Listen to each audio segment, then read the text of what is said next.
Hello and welcome to this sequence, which is building towards Utthita Hasta Padangusthasana, which basically is hand to foot pose. It's a standing balance, but we're also going to have a little play around with it used in a different way on another plane. Prop-wise, it's going to be useful, I think, probably to have a belt. So feel free to ask questions, let me know how you get on, enjoy!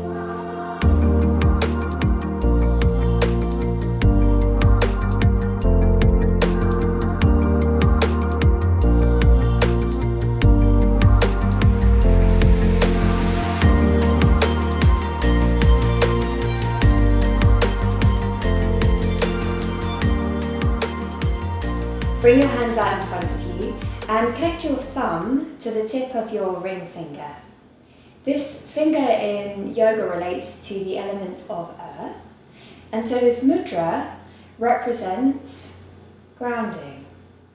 Rest the eyes closed. Notice your connection to the earth.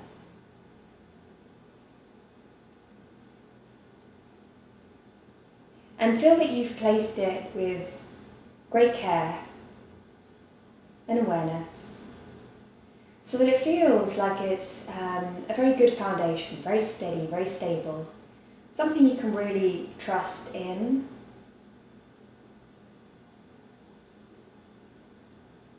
Moment to arrive.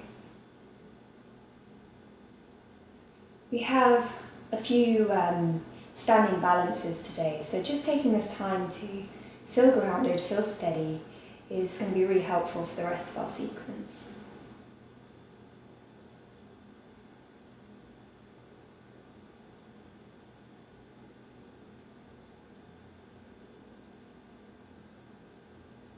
Deep breath in and sigh. Blink the eyes open and release the mudra. Grab yourself a belt, any kind of belt, doesn't matter what kind of belt it is. Could be a belt that you get on a dressing gown, a judo belt if you've got a black belt, I don't know, whatever you've got. Grab it and lie down on your back. And then just have it to one side for a moment. Extend your right leg long and relax your left knee out to the side. So it's kind of like you're doing vrikshasana, tree pose, but it's supine. So you're having a nice little lie down at the same time. Let's make the right leg quite active so the toes are pointing up towards the ceiling. And if you've got any kind of sensation of pulling or discomfort in your hip, just prop something underneath it, underneath the left thigh, usually help. Feel this nice, clear, dynamic line from your right foot up to your right leg, which this extended leg will become a standing leg later. All the way into the hip, through the torso, up to the crown of the head.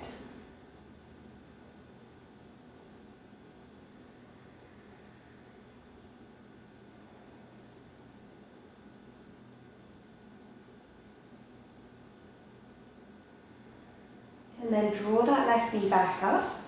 You should have your belt to hand now. And bring the left knee in, because you're going to lasso the belt around the top part of the left foot and guide the heel up to the sky. It's really fine if your knee needs to be bent. Not a big deal because it's not bearing weight. Yeah. So you just hang out here, see what's available. The height of the leg will usually vary from person to person. That's why I've got the belt. It acts as like an arm extension. Keep your right leg active so the toes are still pointing up, easy to forget that. And then we're going to take that leg out to the diagonal, kind of similar to vrikshasana that we had a moment ago, but now the leg is partially or fully extended. I always like right hand or the opposite hand on the hip, just to kind of remind you that it's trying to anchor. It's probably not completely flat to the ground, but it's heading in that direction, as opposed to kind of wildly swinging off.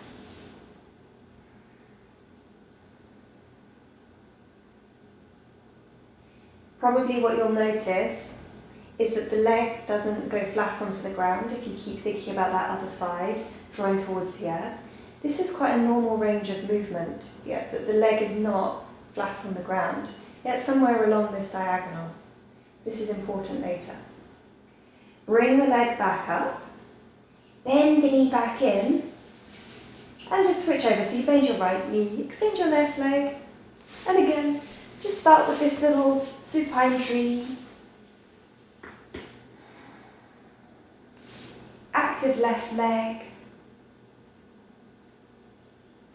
Perhaps it's kind of interesting to just notice the sole of your left foot. Again, this will become the standing foot later. This will be your foundations, that will be your soul connection to the ground. Soul, that wasn't a pun intended. It's pretty cool, it's this really tiny surface. And we're able to balance the whole of our body on top of it.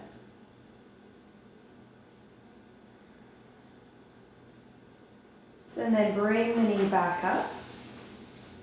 Draw it in a little bit closer and hook the belt around the top part of your right foot. Again, guide the heel up. Don't worry too much as to whether the leg is a little bit bent or extended. Imagine this left leg is still a standing leg, active. Feel that dynamism go up through the body all the way to the crown of the head.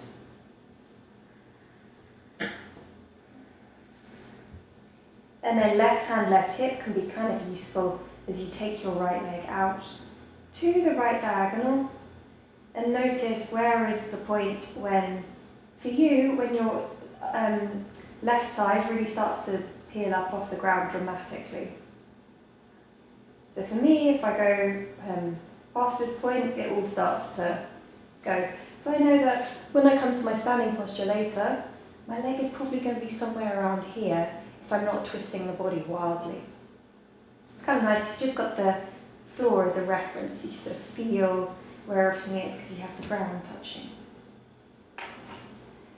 Bring the leg back up, bend the knee back in, and then you can put your belt to one side, give your legs a hug,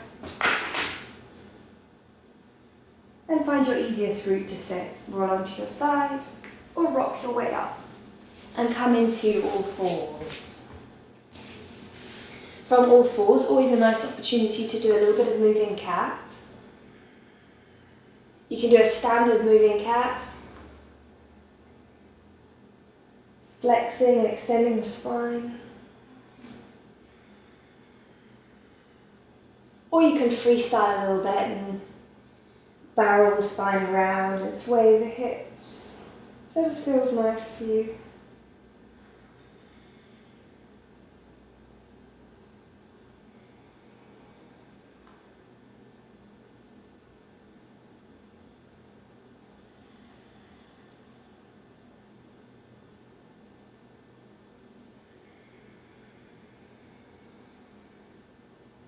And then spine back to what feels like midway between those two curves.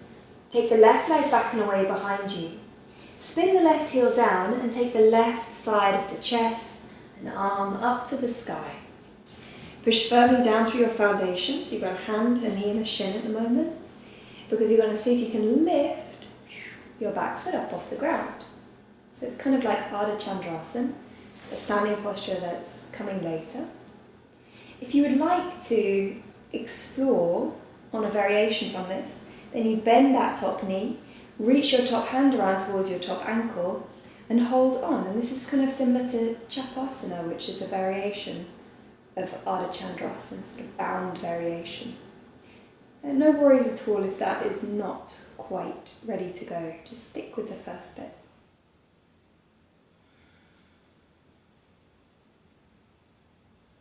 And then you release that top side, and you're going to bring that back knee, that left knee, up in front of you, and just give your shin a hug. Step that left foot up to the front of your mat, right up at the edge so it's quite wide. Bring both hands down onto the ground. Tuck the back toes and lift the back knee. And just pause here, a few breaths.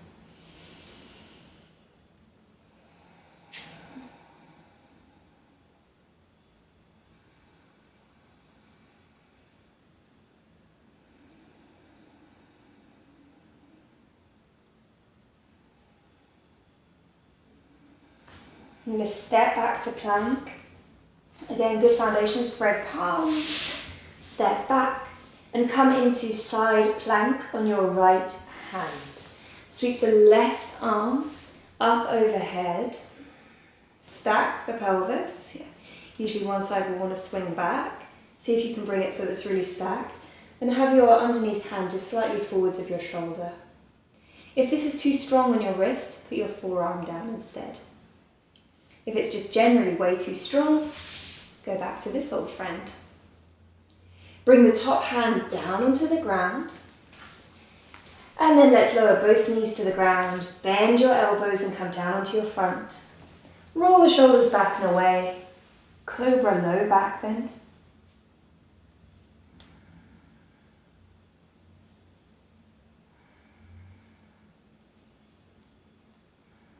Bring your chest back down, rock back through all fours. And then second side. So right leg back, left hand, left knee underneath. So right side is peeling up.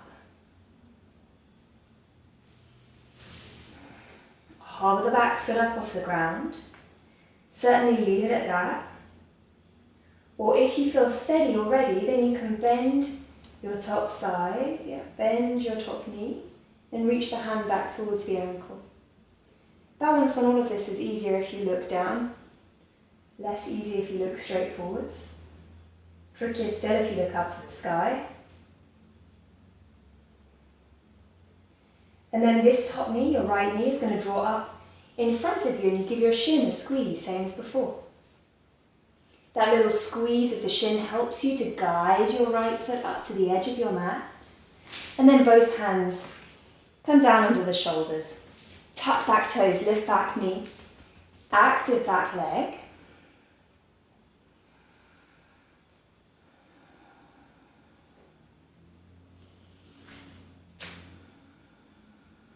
Three breaths.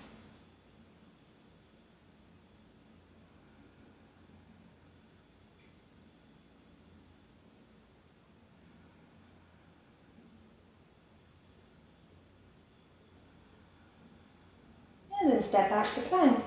Again, flipping into side plank, left hand this time, outer edge of left foot. Sweep right arm high. If you need your forearm down, that's great. If you need your left knee down, great. Level up the pelvis.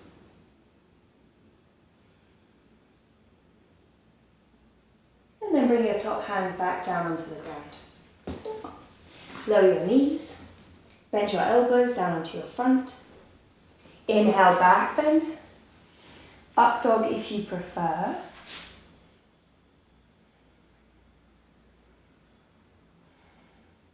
And then downwards facing dog.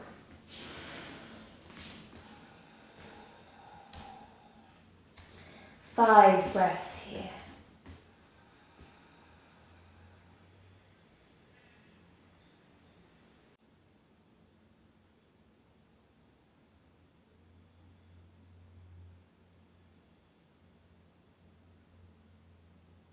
Now jump or step your feet towards your hands. Uttanasana. You can put bricks under your hands if you need to.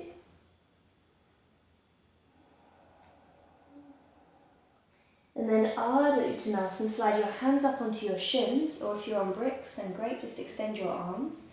Reach the crown of the head forwards. And see if you can have your legs extended.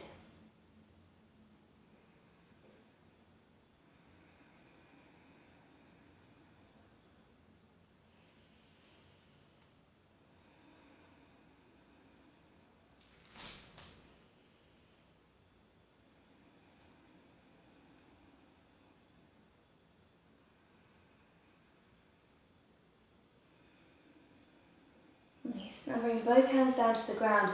Step your left leg back and away behind you. Spin the left heel down and windmill the arms all the way up and extend both legs. Trikonasana. So from Trikonasana we're going to head into Ardha Chandrasana, half moon. If you know that you like a brick, then it might be handy to just set that up at the front of your mat. So you've got it there, you don't have to shuffle around later. So Trikonasana, reaching forwards, forwards, forwards. And then spinning that front side down, top side up. So left heart and lungs drawing up to the sky. It can be nice to have a brick underneath the hand. I slightly prefer that version. And just checking that your knees aren't locked. Particularly that front knee.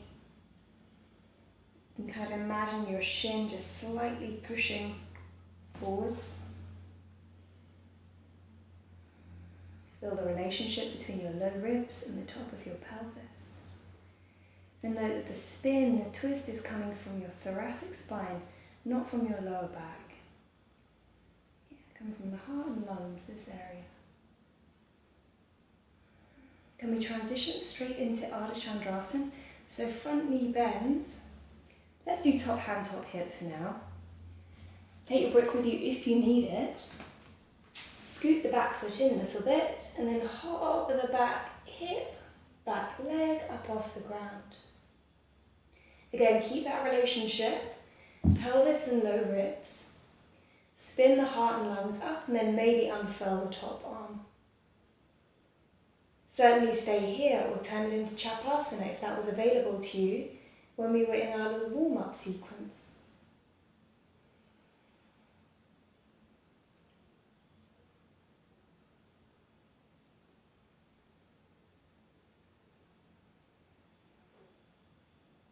Could we go straight into standing splits?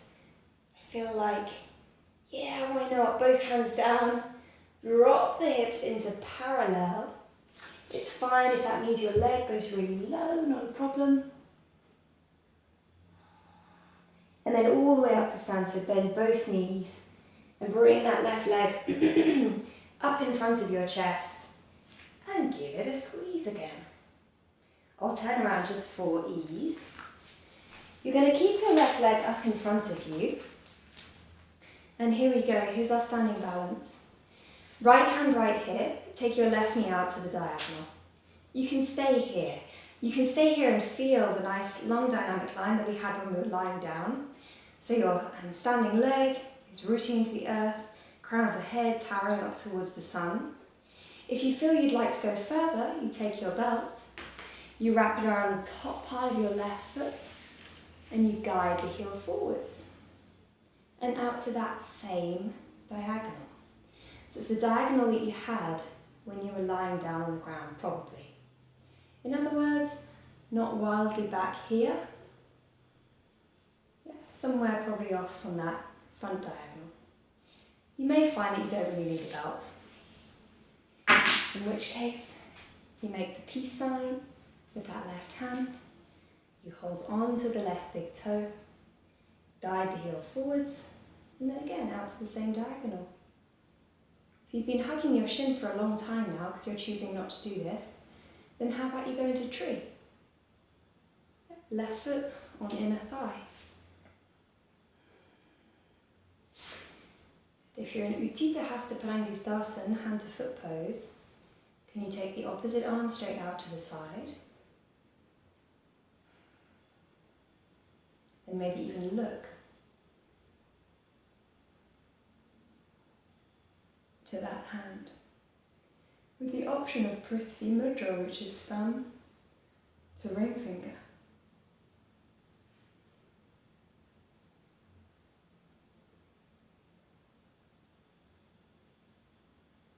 Right hand to waist, hip. Bring that left leg in, so we're all in tree now. And then put the foot down. Nice. All the way back down to Uttanasana. Let's do the second side. I'll spin around the other way just so it's easier. Yeah, Uttanasana. Step your right leg back. Spin the right heel down, all the way up, Trikonasana, both legs are extended. You reach forwards, forwards, forwards. Lower the left side, spin the right side up.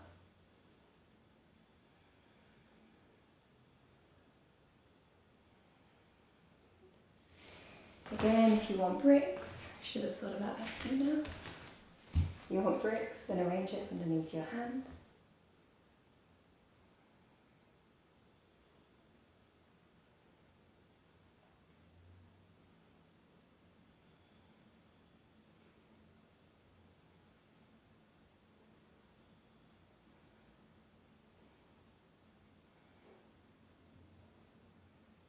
Top hand, top hip.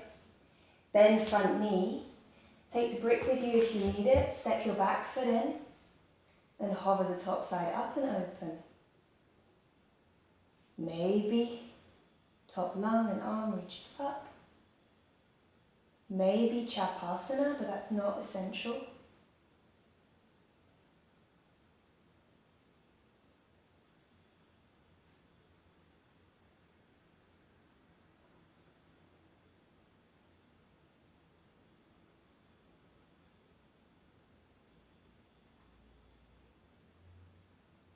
Standing split, so your hips level up, the hands come down. And then bend both knees and draw the right knee up, in front of you. Nice, you don't need to move around your mat. I'll just turn to make it easier to see. If you're in the first version, you draw your knee out to the diagonal and you get used to that. Remember, there's an option to go to tree at any time, just like we were at the beginning of the class in supine tree. If you're thinking you'd like to carry on, then arm on the inside of the leg, either lasso your belt around the top part of your foot, or make the peace sign and hold on to that big toe. Guide the heel forwards and out to the diagonal.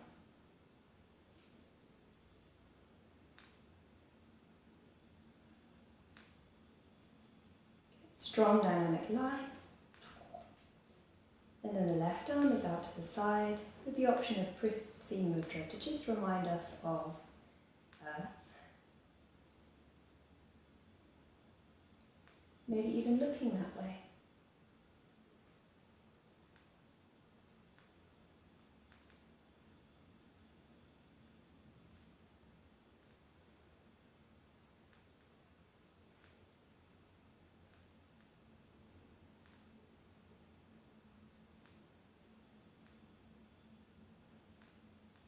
Hand to hip, leg back in, come back in to meet the trees.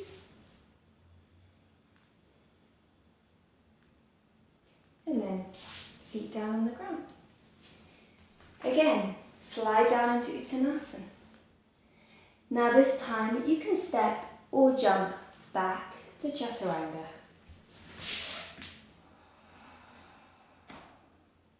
Inhale, back bend of your choice. Exhale, downwards facing dog.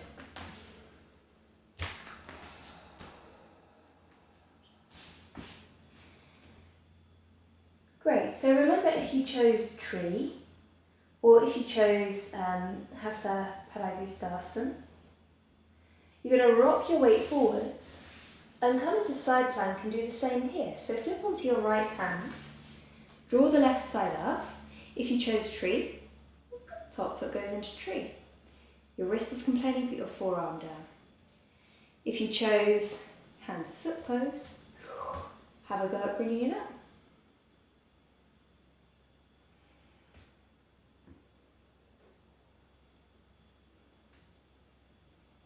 Other side. If you're tiring, but you kind of want to still keep joining in, then you could even bring the top foot forwards and just give yourself a little extra lift. Or tree, or hand, knee hugs in, shin hugs in, hold on.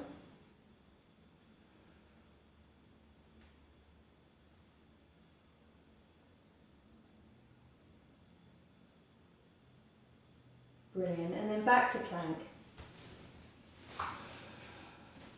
Both knees down. Release your toes and find a child's pose.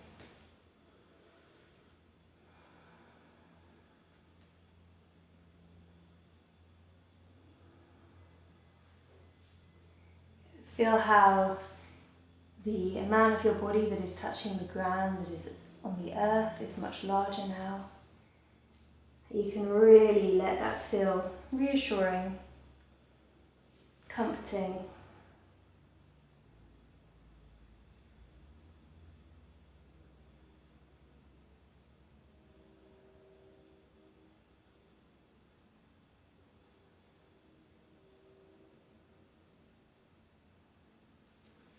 And then roll yourself all the way up to kneeling.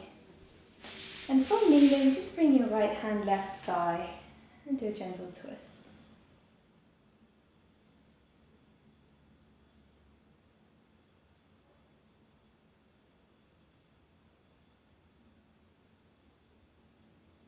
Other side.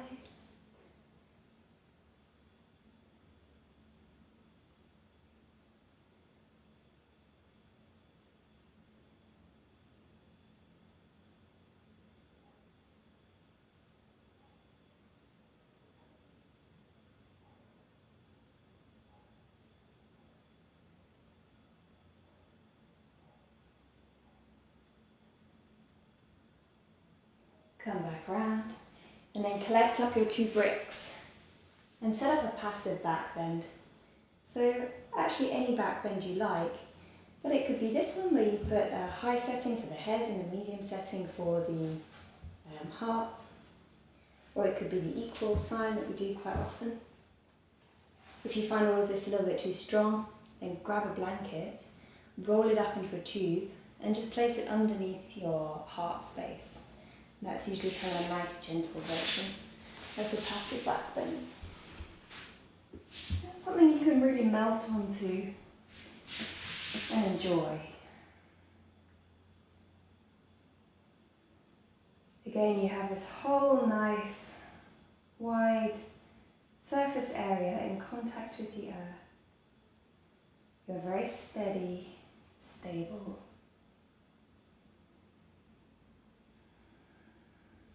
Completely safe.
And then come to lie down completely flat on your back.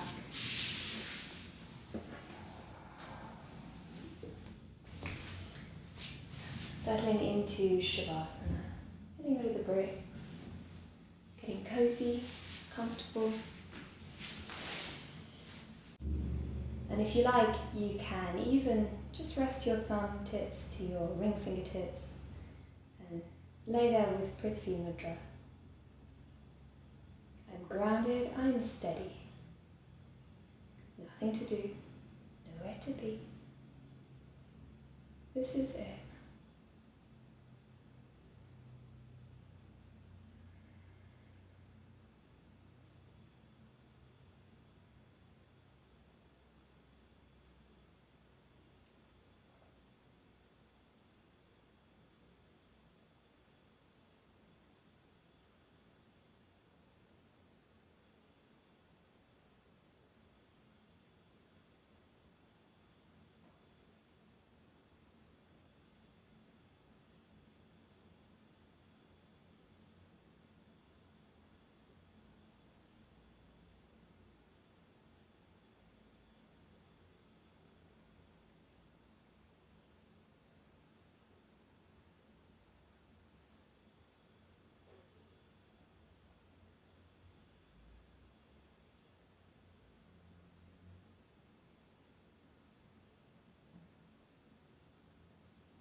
Feel breathing deepen.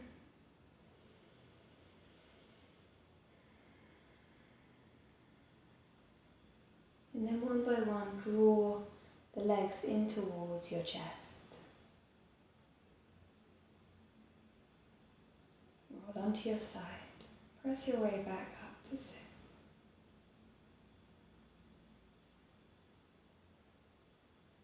Sit with your hands in Prithvi Mudra. And hear the mantra, hear the words, I am grounded, I am steady. Have a sense of these amazing feet that take you through the rest of your day. Bring your palms together, bow the head, open the eyes, and lift